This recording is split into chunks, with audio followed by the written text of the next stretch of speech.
Cricket খেলা তো আমাদের সকলেরই পছন্দ। ছোটোবেলায় আমরা সচিন সৌরভের খেলা দেখতাম, আর এখন বিরাট কোহলি, রোহিত শর্মার খেলা দেখছি। আমরা যে যেখানেই থাকি না কেন, কাজের ফাঁকে আমরা ঠিক ক্রিকেট খেলার খবর নিয়ে রাখি। সেটা বন্ধুর মুখ থেকে হোক বা ফোনে স্কোর দেখে হোক। তো বন্ধুরা, এখনকার সময় পাল্টে গেছে। এখন আর মানুষ সারাদিন টেস্ট খেলা দেখতে পছন্দ করছে না, সবাই চাইছে টি-20 খেলা দেখতে। আর সেই টি-20 খেলার মধ্যে সবচেয়ে বড় ধামাকাদার খেলা হলো আইপিএল বা ইন্ডিয়ান প্রিমিয়ার লিগ। এই আইপিএল শুরু হয়েছিল 2008 সালে, আর এখন 2024 সাল। এই 17 বছরের মধ্যে অনেক প্লেয়ার আইপিএল খেলেছে, আবার অনেকেই আইপিএল খেলা থেকে অবসর নিয়েছে।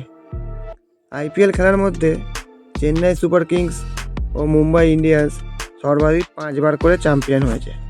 তাছাড়া কলকাতা নাইট রাইডার্স 3 বার, এছাড়া Gujarat Titans, Rajasthan Royals, Deccan Charger ও সানরাইজার হায়দ্রাবাদ 1 বার করে চ্যাম্পিয়ন হয়েছে। এই 17 বছর আইপিএলের মধ্যে প্রত্যেক বছরই মিনি নিলাম ও মেগা নিলাম হয়ে থাকে। এই নিলামের আগে প্রত্যেকটি টিম তাদের সেরা প্লেয়ারদের কার্ডের মাধ্যমে রিটার্ন করতে পারে। তো বন্ধুরা, আজকের আমরা আলোচনা করব 2025 সালে আইপিএলে কোন কোন দল তাদের কোন কোন প্লেয়ারদের রিটার্ন করেছে, আর সেই সেরা প্লেয়ারদের কত টাকা দিয়ে টিমে রাখা হয়েছে। প্রথমেই আসছি Chennai super kings. Chennai super kings তাদের গতবারের ক্যাপ্টেন ঋতুরাজ গাইকোয়াড়কে 18 কোটি টাকার বিনিময়ে দলে রেখেছে।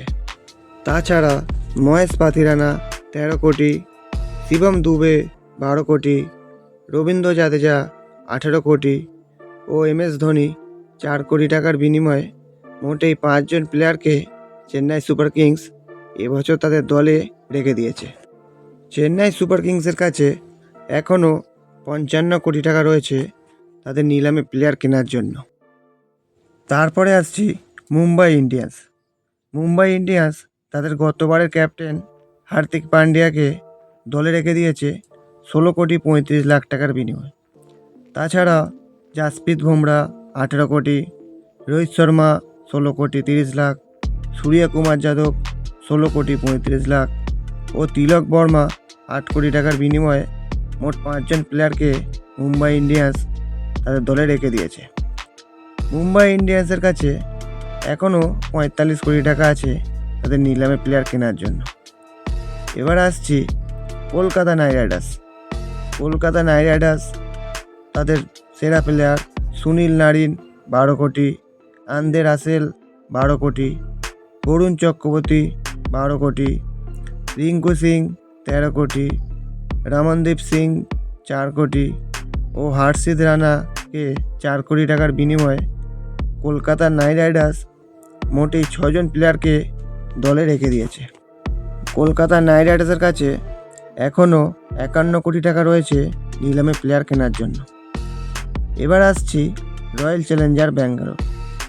রয়্যাল চ্যালেঞ্জার ব্যাঙ্গালোর তাদের সেরা প্লেয়ার বিরাট কোহলি 21 কোটি, রজত পাটিদার 11 কোটি, যশ দয়াল 5 কোটি টাকার বিনিময়ে মোটেই 3 জন প্লেয়ারকে দলে ধরে রেখে দিয়েছে। ব্যাঙ্গালোরের কাছে এখনও 83 কোটি টাকা আছে নিলামে প্লেয়ার কেনার জন্য। এবার আসবো রাজস্থান রয়্যালস। রাজস্থান রয়্যালস তাদের ক্যাপ্টেন সঞ্জু স্যামসনকে ধরে রেখেছে 18 কোটি টাকার বিনিময়ে। তাছাড়াও জয়শ্রী জয়সওয়াল 18 কোটি, রিয়ান পরাগ 14 কোটি, ধ্রুব জুয়েল 14 কোটি, সিমরন হেটমায়ার 11 কোটি, সন্দীপ শর্মা 4 কোটি টাকার বিনিময়ে মোটেই 6 জন প্লেয়ারকে তারা দলে রেখে দিয়েছে। রাজস্থানের কাছে এখনও 41 কোটি টাকা রয়েছে তাদের নিলামে প্লেয়ার কেনার জন্য। এবারে আসবো সানরাইজার হায়দ্রাবাদ। সানরাইজার হায়দ্রাবাদ তাদের বর্তমান ক্যাপ্টেন প্যাট কামিন্সকে 18 কোটি টাকার বিনিময়ে দলে ধরে রেখেছে। তাছাড়াও তারা হেনরি ক্লাসেন 23 কোটি, অভিষেক শর্মা 14 কোটি, ট্রাভিস হেড 14 কোটি, নীতিশ কুমার রেড্ডি কোটি টাকার বিনিময়ে মোটেই 5 জন প্লেয়ারকে তারা দলে রেখে দিয়েছে। সানরাইজার হায়দ্রাবাদের কাছে এখনও 41 কোটি টাকা রয়েছে এবারে নিলামে প্লেয়ার কেনার জন্য। এবারে আসছি Lucknow super giant. Lucknow super giant তাদের টপ প্লেয়ার নিকোলাস পুরানকে 21 কোটি টাকার বিনিময়ে দলে রেখেছে। তাছাড়াও রবি বিষ্ণয় 11 কোটি, মায়াঙ্ক যাদব 11 কোটি, মহসিন খান 4 কোটি, আয়ুষ বাদানিকে 4 কোটি টাকার বিনিময়ে মোটেই 5 জন প্লেয়ারকে দলে ধরে রেখেছে। লখনৌ সুপার জায়ান্টের কাছে এখনও 69 কোটি টাকা রয়েছে নিলামে প্লেয়ার কেনার জন্য। এবার আসছি গুজরাট টাইটান। গুজরাট টাইটান তাদের অলরাউন্ডার রশিদ খানকে 18 কোটি 50 লাখ টাকার বিনিময়ে দলে ধরে রেখেছে। তাছাড়াও শুভমান গিল 16.5 কোটি, সাই সুদর্শন 8.5 কোটি, রাহুল তেয়াটিয়া 4 কোটি, শাহরুখ খানকে 4 কোটি টাকার বিনিময়ে মোটেই 5 জন প্লেয়ারকে দলে ধরে রেখেছে। গুজরাট টাইটানের কাছে এখনও 69 কোটি টাকা রয়েছে তাদের নিলামে প্লেয়ার কেনার জন্য। এবার আসছি Punjab super kings. Punjab super kings Shashank সিংকে 5 কোটি 50 লাখ ও পপ সিমরন সিংকে 4 কোটি টাকার বিনিময়ে মোটেই 2 জন প্লেয়ারকে দলে রেখে দিয়েছে। পাঞ্জাব সুপার কিংসের কাছে সবচেয়ে সর্বাধিক বেশি 110 কোটি 50 লাখ টাকা আছে তাদের নিলামে প্লেয়ার কেনার জন্য। এবার আসছি দিল্লি ক্যাপিটাল। দিল্লি ক্যাপিটাল অক্ষর প্যাটেল 16.5 কোটি, কুলদীপ যাদব 13 কোটি 25 লাখ, টিশান স্টাফস 10 কোটি, অভিষেক পোরেল 4 কোটি টাকার বিনিময়ে মোটেই 4 জন প্লেয়ারকে দলে ধরে রেখেছে।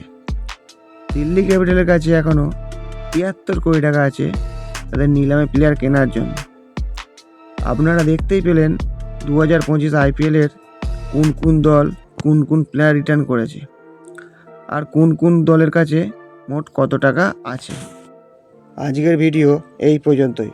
আমরা পরের দিনের ভিডিও নিয়ে আসবো IPL-এর মেগা নিলাম নিয়ে। ধন্যবাদ।